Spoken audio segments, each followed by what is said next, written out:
Hello, bonjour, bonjour, bonjour, bonjour. On peut encore bénir le Seigneur pour cette belle journée qui commence et belle semaine aussi qui reprend. Donc on peut dire merci au Seigneur.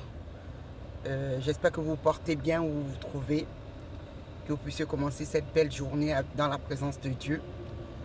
Vraiment, je dis toujours que même si on ne sait pas prier, mais juste lever les mains de dire Seigneur, action de grâce. Action de grâce de tout ce que tu fais, de tout ce que tu fais dans nos vies. N'attendons pas quand il y a des alertes, quand il y a des soucis pour regarder à Dieu. Mais Dieu nous demande de lui toujours de prier à tout temps, de vraiment de faire action de grâce en tout temps, même quand ça ne va pas ou quand ça va même. Il faut toujours dire Seigneur merci, merci pour ce qu'il fait. Et donc je viens vous dire vraiment que apprenons à dire merci au Seigneur.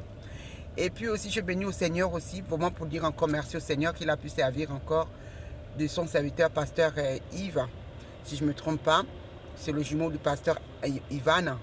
Donc vraiment, on a aussi ces serviteurs de qualité, oui, qui servent le Seigneur avec qualité, oui, il faut le dire.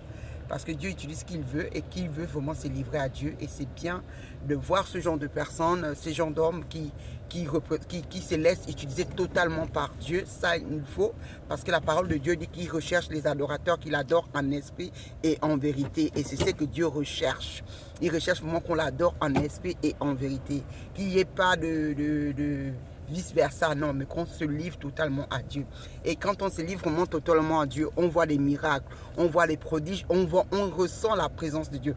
On voit la présence de Dieu qui vient délivrer les malades, qui vient délivrer ceux qui étaient en captivité, qui vient faire savoir qu'il est là et il est présent. En tout cas, à lui la gloire, à lui l'adoration, à Dieu.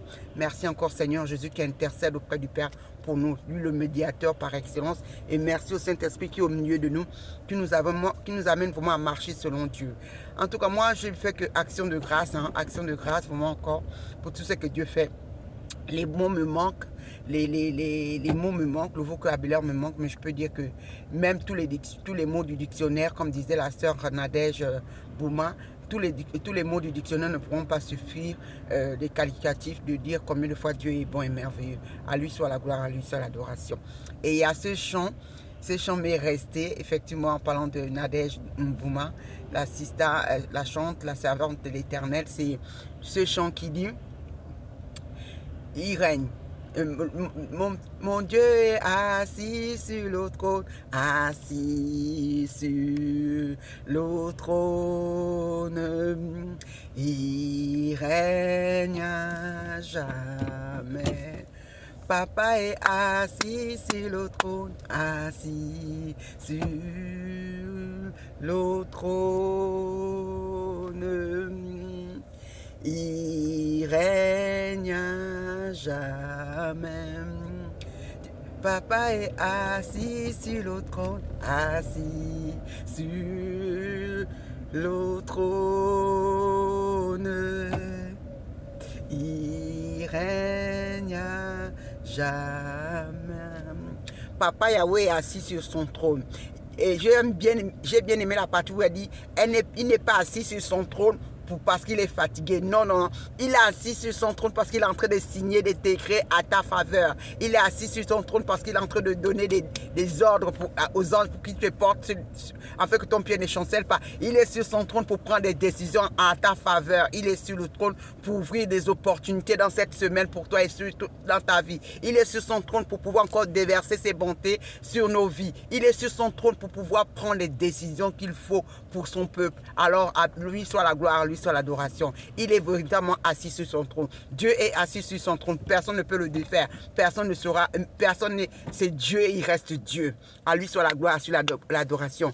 Et que le monde des ténèbres est sous nos pieds. Et Jésus-Christ, il a dit, il nous a donné le pouvoir de marcher sur les serpents, les scorpions et sur toute la puissance du diable. Rien ne peut nous nuire. Rien ne peut vous nuire, bien-aimés. Si vous faites confiance à Dieu, rien ne peut vous nuire. En tout cas, que vous m'attachez-vous à Dieu. Et j'aime aussi cette partie où le Seigneur Jésus dit, venez à moi, vous qui êtes fatigués et chargés, je vous donnerai du repos. Je vous donnerai un joug léger. Alors c'est pour vous dire vraiment que ceux qui recherchent, qui ne connaissent pas encore Christ, c'est le moment de faire cette prière qui dit, Seigneur Jésus, Je t'accepte comme sauveur et Seigneur de ma vie. Viens habiter à moi, je te fais confiance, afin que votre nom soit inscrit dans le livre de vie, le livre éternel, le livre où vraiment c'est là où vous allez vivre votre éternité. Oui, après la terre, il n'y a pas que la vie sur la terre, il y a la vie encore au ciel pour ceux qui seront sauvés et qui feront cette prière, qui vont accepter Jésus comme sauveur et Seigneur de leur vie au nom de Jésus. Amen, amen. Et voilà, tu viens dans le royaume de Dieu. C'est ça, je t'invite de vraiment prendre cette vie, la vie qui est offerte par Christ, cette vie éternelle au nom de Jésus. En tout cas, bonne journée à vous, bonne semaine, dans la paix et dans l'amour infiniment grand de Dieu pour nous tous. Oui, vraiment pour nous tous, pour ceux qui croient en Dieu et ceux qui ne croient pas en Dieu, mais pour ceux qui ne croient pas en Dieu, c'est l'occasion de pouvoir profiter aussi de cette vie, de pouvoir, on va dire, vivre cette vie en Christ et de laisser les problèmes de ce monde, parce que c'est possible avec Christ de vivre une vie de qualité, de vivre une vie de qualité. Bisous, bisous, bisous, bisous, bisous, bisous, bisous, bisous. Paix et grâce.